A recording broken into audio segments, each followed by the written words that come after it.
Hello my dear students, welcome to BL online classes. Students, हम बात कर रहे हैं क्लास 10th की जो इंग्लिश की बुक है गोल्डन रेज, उसका जो लेसन हम कर रहे थे द ट्रिब्यूट। यहाँ से हम स्टार्ट करना था इसको, तो हम इसको रीड करते हैं।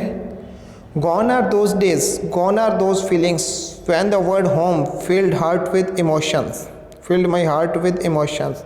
कि वो दिन चले गए, वो फीलिंग्स चली गई जब जो वर्ड था होम, वो कहे मेरे हार्ट को इमोशन, भावनाओं से भर देता था। And that affectionate word brother was what feeling it had, कि जो स्नेह से भरा हुआ शब्द था ब्रदर, उसकी क्या फीलिंग होते थे। How it used to make my heart pound with love, pound होता है भरा हुआ, ब्रदर का नाम लेते ही मेरा दिल कैसे लव से, प्यार से भर जाता था। Recollecting all these things I feel weak pathetic. Pathetic क्या होता है? जिसके ऊपर दया, इतना ज़्यादा निर्दयी, इतना ज़्यादा दयनीय, कमज़ोर, कि मैं अपने आप को बहुत ही कमज़ोर महसूस कर रहा था ये चीज़ें सोचते हुए। Where is the heart gone, where are those days, वो हार्ट कहाँ पे चला गया, वो दिन कहाँ पे चले गए। Where has the spontaneity of feelings gone, मतलब हमारी भावनाएं हैं जो वो कहाँ पे चली गई। I just can't understand how a stranger could all of a sudden become so intimate, only sharing a little warmth by giving a silent promise of keeping close। कि मुझे नहीं याद, मैं नहीं सोच सकता कि किसी भी अनजान आदमी को हम कहें एक पास में रहने का प्रॉमिस करते हुए कि हम उसको लिटिल वार्मथ दे सकें, बिकॉज हम खुद फैमिली थे, ब्लड रिलेशन थे जिसके हम खुद ही इतना दूर हो रहे थे। But I became my normal self in 2 days, मैंने अपने आप को सिर्फ 2 दिनों में ही नॉर्मल कर लिया। I grew used to what had been a shock, और मुझे एक शॉक लगा बाद में। Later on in the market place, keeping pace with my wife, inquired about the price of different things she intended to buy, मतलब वो चीज़ें जो ख़रीदने की उसने इच्छा रखी, मैंने बाज़ार में जाके सभी चीज़ों की लिस्ट बनाई, कितने कितने रुपए की है। वहीं गए, फ्रिज वॉज ऑलमोस्ट सर्टेन, एक फ्रिज खरीदना निश्चित था। ए सेकेंड हैंड स्कूटर खरीदना भी निश्चित था। Stereo set and some gold ornament, ये भी निश्चित था, हमें खरीदना ही था। I prepared a list of the price, मैंने प्राइस की लिस्ट बनाई। She kept reminding me about her intentions, वो अपने इरादे मेरे को बताती रही कि मैंने क्या लेना है क्या नहीं। And was showing lot of impatience, मतलब वो धैर्यवान हो रही थी, धैर्य नहीं रख पा रही थी। वो कह रही थी जल्दी खरीदें ये चीज़, हम जल्दी से प्रॉपर्टी बेचें अपने हिस्से की। इट वॉज सैटरडे आफ्टरनून, मतलब शनिवार की शाम थी, दोपहर थी। I left for my village, मैं गाँव निकल गया। The same bus was there inspiring in tile the old familiar feeling, और वही पुरानी बस थी और उससे मुझे वही पुरानी फीलिंग आ रही थी। I rush to occupy the seat just behind the driver, और ऑक्यूपाई होता ग्रहण करना, और मेरी आदत थी मैं ड्राइवर के बिल्कुल पीछे की सीट पे ग्रहण करता था, वहीं बैठता, तो मैंने भागा जल्दी से वही सीट ग्रहण करूँ, वो मेरी फेवरेट सीट थी। In my hurry I pressed my knee against the door, और उसी जल्दबाजी में दरवाजे से मेरा घुटना है जो भिड़ गया। इट हर्ट में, उससे मुझे चोट लगी। The brief case fell off, मतलब जो मेरे हाथ में ब्रीफ केस था, सामान था, उसमें वो गिर गया। On the little packet containing the Prasad of Lord Lingaraj, भगवान लिंगराज का मतलब शिव जी का जो प्रसाद था वो फर्श पे गिर गया हुआ। Meant for my dear mother, जो मैं अपनी माता के लिए लेके जा रहा था। Was scattered over the ground, वो ज़मीन पे बिखर गया। स्कैटर होता बिखरना। I felt as if the entire bus was screeching aloud the question after how many years, मतलब मुझे ऐसा लग रहा था सारी बस मुझे एक क्वेश्चन पूछ रही थी कि आप कितने सालों बाद घर जा रहे हो। You have not bothered in the least to return the tender love you had in your heart for your home। आप ये मना नहीं कर सकते इससे कि आप कितने साल बाद वर्ष घर जा रहे हो, मतलब आपको सभी को यही लगेगा कि जो आपके हार्ट में लव है अपने होम के लिए। Instead you have sold it to the बच्चा to help yourself become a city babu, curses be on you, कि यदि आपने अपना घर ही बेच दिया, किसको, एक बच्चर को बेच दिया, किसके लिए, सिटी बाबू बनने के लिए, शहर का एक बाबू बनने के लिए, तो आपके ऊपर क्या है, बहुत लानत है, बहुत बुरी बात है।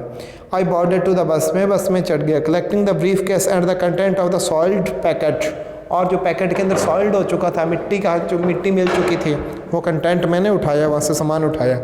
वेयरिंग ए शेमलेस स्माइल, मतलब बेशर्मों वाली एक स्माइल चेहरे पे लाया। For the cleaner and conductor of the bus, मतलब क्लीनर और कंडक्टर को निर्लज चेहरे से मैंने हंस के दिखाया।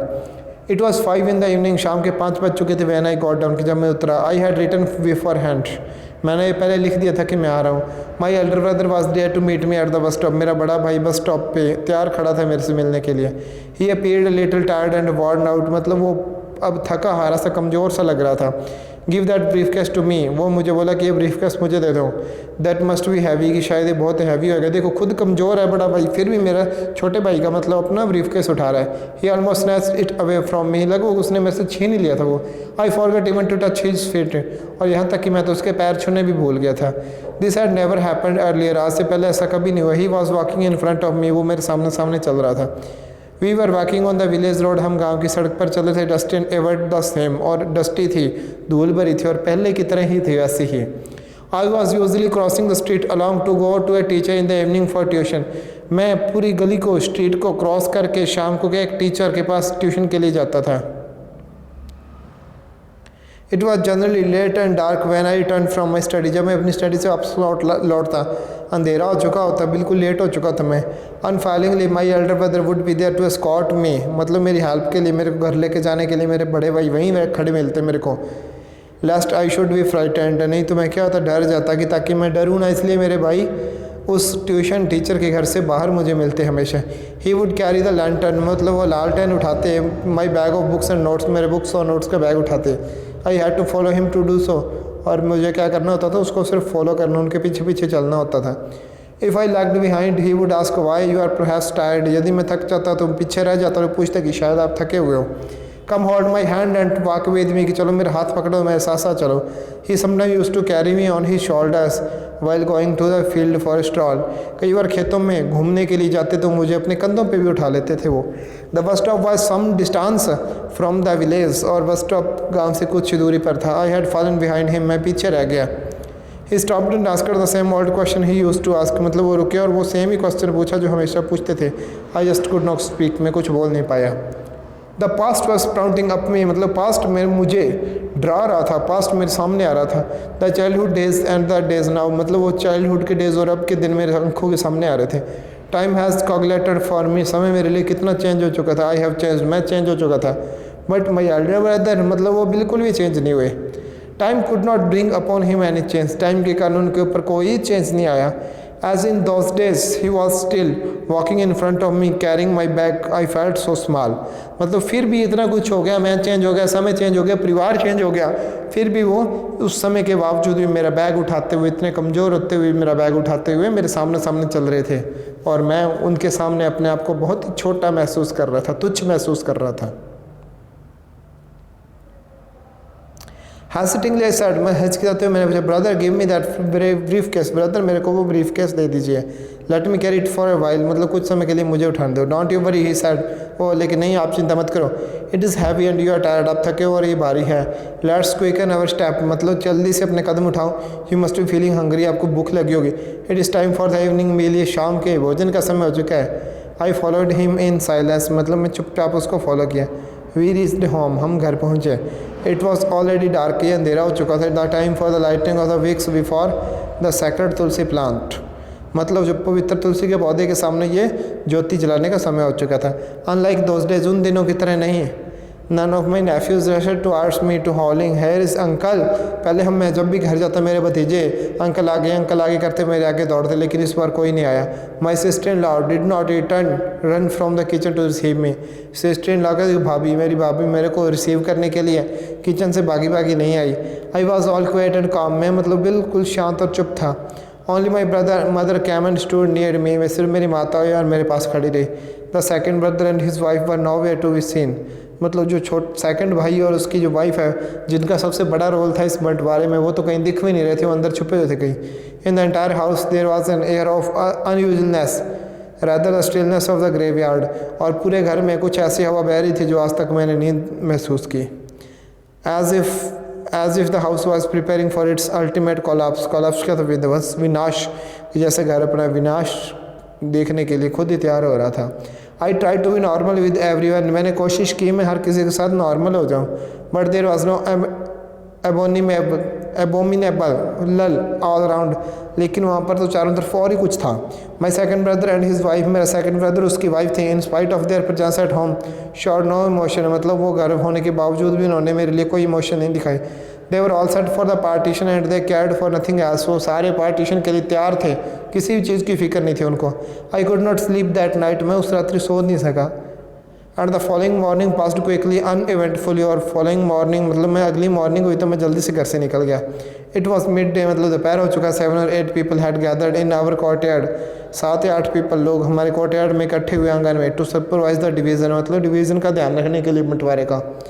वी 3 ब्रदर्स वर प्रेजेंट, हम 3 भाई वहाँ पर प्रेजेंट थे। Mother was not to be seen anywhere in the vicinity, मतलब वहाँ पर आंगन में मदर कहीं भी दिखाई नहीं दे रही थी। We were waiting for the final separation, हम अंतिम सेपरेशन की वेट कर रहे थे कि अंतिम बंटवारा कब होएगा।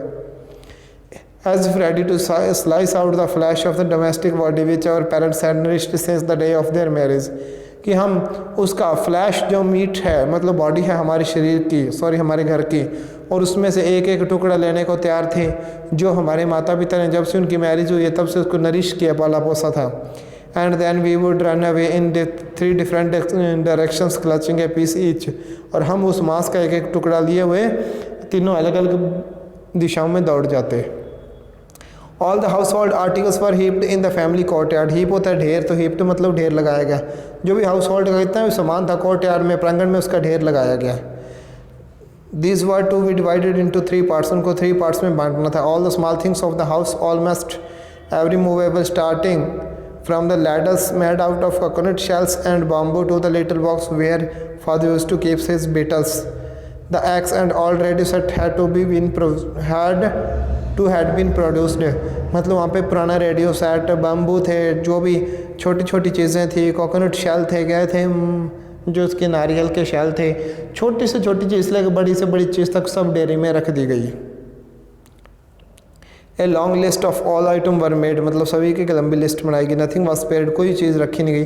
Nether a dhenki nor the little figure of family idols, little figure family idols मतलब जो गुरु थे फैमिली के, मतलब पीर थे, जिस देवता थे, उनके छोटे छोटे फिगर मतलब मूर्तियाँ वो भी बांट ली गई। ढिंकी कहते वुडन राइस क्रशर, चावल को तोड़ने वाली लकड़ी की कोई ऐसी चीज़ जो हम चावल बनाते समय जिससे चावल को तोड़ते हैं, दबाते हैं, तो ढिंकी वो भी रख ली गई इसमें।